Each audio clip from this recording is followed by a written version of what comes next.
What's up, kinfolk? It's RJ Young. I'm not on a step mill. If you're new to the channel, hit the like and subscribe button because I upload a video every single day. So it's college football related, sports related. We have a good time. And today I want to talk about the conference championship games of note. Notably, the SEC Conference Championship, the Big 12 Conference Championship, the Pac-12 Conference Championship, as it doesn't really matter who's going to win the ACC Championship because there's no way this committee is going to leave out Clemson. Pardon me. And there's no way that you're going to leave Ohio State out of this college football playoff because, well, they're the best team in college football today by my estimation. And LSU is going to get in with a loss to Georgia. It's about whether or not Georgia can get in with a win against LSU. So there's a couple things that I just want to get to right off top. First one is going to be joined by Shehan Jayaraja later on to talk more about Oklahoma and Baylor in particular. I'm excited about that. Knowledgeable dude. I enjoy talking with him. You probably heard him on the channel before, and it's just a lot of fun.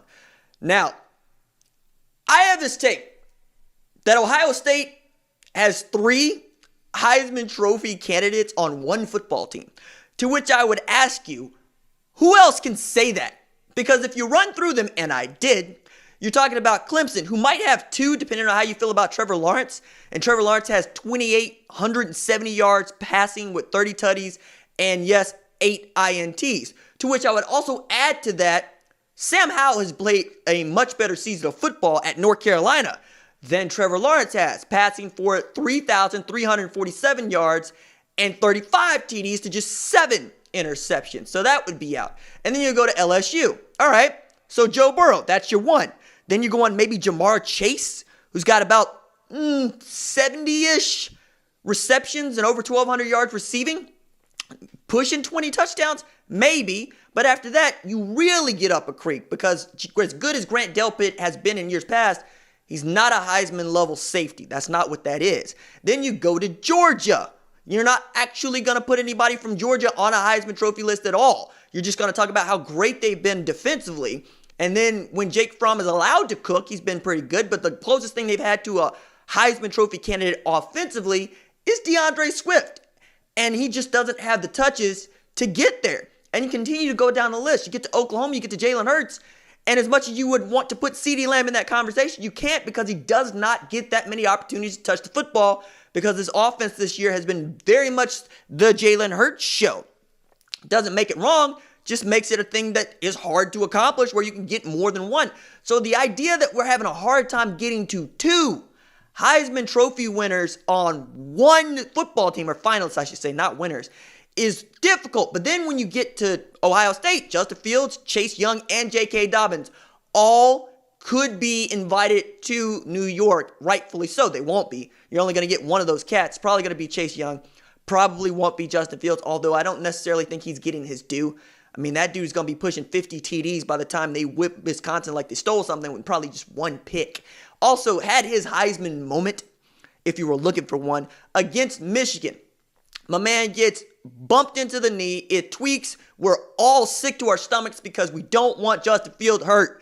I don't care who you root for. You don't want Justin Fields hurt. You want to see that man play football, and you want to see him lead this football team because he has felt like much more of a compliment to Ryan Day's offense because J.K. Dobbins has been so good, because Chris Olave has been so good, because Benjamin Victor can catch all the difficult passes and none of the easy ones, and because Garrett Wilson has ascended into that upper level of Ohio State wide receivers.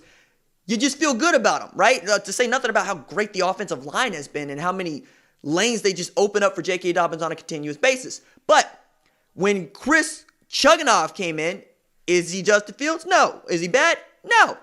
But you also got to prove, if you're Justin Fields, how important you are to the success of Ohio State because he comes back in with the brace on his left knee and rolls to his left and drops a dime 30 yards through the air to Garrett Wilson in the back of the end zone, to which I was going, that dude knows how to play some quarterback.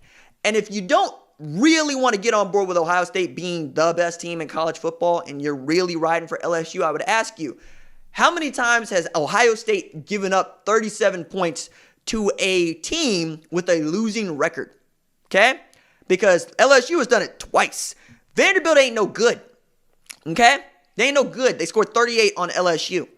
Ole Miss got embarrassed of their own doing, had the quarterback pulled against Mississippi State. Same quarterback, John Rice Plumlee, that rushed for 212 yards on LSU's defense. The same Ole Miss offense run by Rich Rodriguez that put up over 600 yards of offense on LSU's defense. That's a bad football team. They're not going to play in anything like a bowl game. They're back to the drawing board about who their quarterback is even going to be next year. Is it Matt Corral or is it John Rice Plumlee? I mean, these are all things that you have to take into account when you talk about the best teams in college football. Clemson has a better claim to the number 2 team or even number 1 team than LSU does because Clemson has just skull-dragged people. And I don't want to hear about they didn't play nobody because they didn't play nobody last year. And they got to the college football playoff. They beat the hell out of Notre Dame 30-3. And then they handed Alabama its head in a way that nobody's handed Nick Saban his head. Nobody at all. And yet Dabo still wants to say that we're trying to get Georgia in there and leave Clemson out. Nah, dog.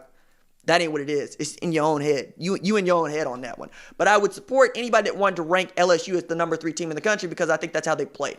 Okay? Joe Burrow is awesome. That offense is awesome. But they're giving up points to teams they shouldn't be giving up points to. And that's just the long and the short of it.